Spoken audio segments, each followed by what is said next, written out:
Salut tout le monde, bienvenue dans ce débrief de la Guinée qui était en déplacement aujourd'hui en Tanzanie pour la dernière journée de la qualification de la CAN pour le Maroc en 2025. Oh là là, qu'est-ce que je dois dire là en fait pour la Guinée, c'est cruel, ça fait mal, mais que le football nous, nous réserve des surprises inattendues, imprévisibles, même personne ne s'attendait à ça. Vous imaginez, la Guinée avait enchaîné 3 matchs d'affilée avec 3 victoires et tous ces 3 matchs, notre attaquant vedette avait marqué tous ces matchs-là et aujourd'hui on vient juste un match nul, on demande à la Guinée, juste un petit match nul, un point, ne pas encaisser de but et puis vous êtes qualifiés les Guinéens, non c'est pas possible. Et là ils viennent comme quoi à la fin du match, après les 90 minutes, c'est Tanzanie qui passe avec une victoire de 1 but à 0, le plus petit score. Et puis on avait quoi, 30 minutes encore pour pouvoir égaliser ça. Impossible, incapable. Non mais c'est pas possible. Le football, comme je l'ai dit, c'est quelque chose. C'est comme un biscuit en fait quoi. Là où tu l'attrapes, c'est pas là, il va se casser. Là où tu t'attends à ce que ça se casse, c'est pas là-bas.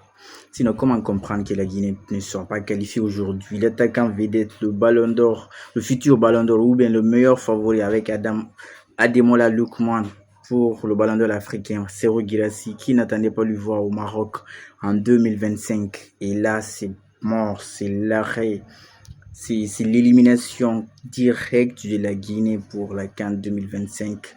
On a vu déjà le classement de la Guinée, ça n'a pas changé. On dit souvent, quand il ne change pas l'équipe qui gagne. Si je dois parler de la première mi-temps, c'est vrai, en première mi-temps, j'ai vu une équipe guinéenne très disciplinée, qui jouait bien, qui défendait bien, ça coulissait bien vraiment. Ça se couvrait aussi, ça s'aidait, ça s'évochait. Donc, disons, ils ont fait un bon match de la première mi-temps, sans problème.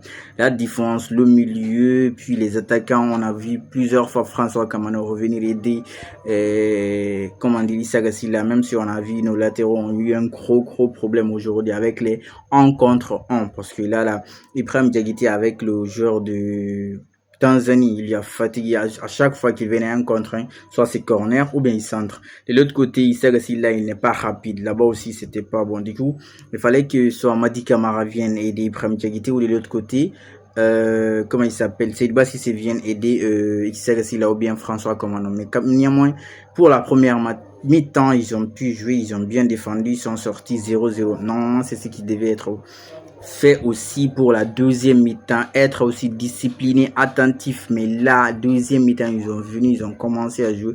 Comment comprendre après quelques minutes, juste 15-20 minutes de la deuxième mi-temps, que vous soyez aussi comme ça, en fait, détendu, déboussolé comme ça. J'ai pas envie d'utiliser mon ça en fait, mais c'est pas possible, c'est que la défense guinéenne a fait avec le but de Tanzanie.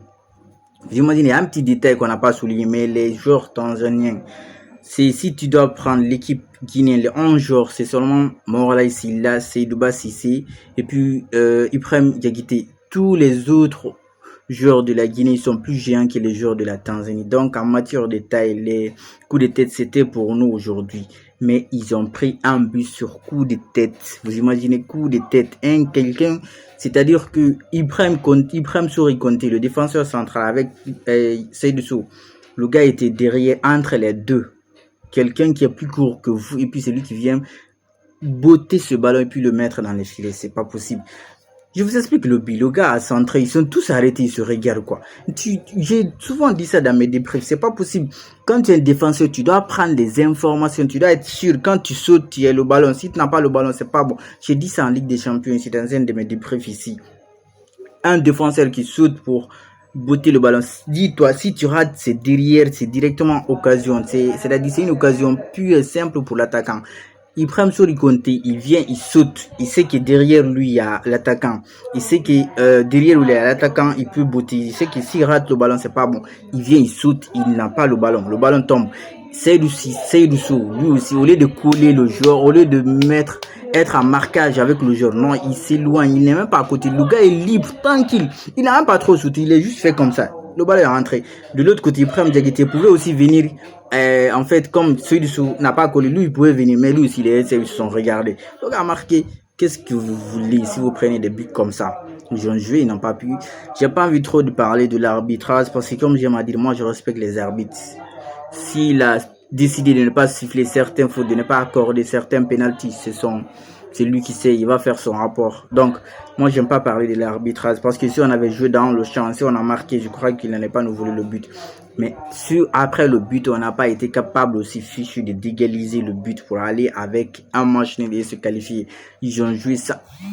Toutes les conditions étaient réunies pour que la Guinée perde ce match. J'ai envie de dire, parce que le match était programmé à 19h. Ils ont ramené ça à 13h, plein soleil comme ça chez eux, là-bas, devant leurs supporters. Nous, on est en déplacement. Toutes les conditions de pression, de température normales sont réunies pour que la Guinée perde ce match. Et la Guinée est venue perdre ce match. Ils sont partis. Ça fait mal, mais c'est le football, il faut accepter. Félicitations à la Tanzanie. Donc, il va falloir nous, on attend maintenant la Coupe d'Afrique des Nations pour 2027. Pour 25, on va regarder ça à la maison tranquillement. En attendant, on se cas pour le prochain débrief des matchs des clubs pour le week-end qui arrive. On s'abonne et on reste safe.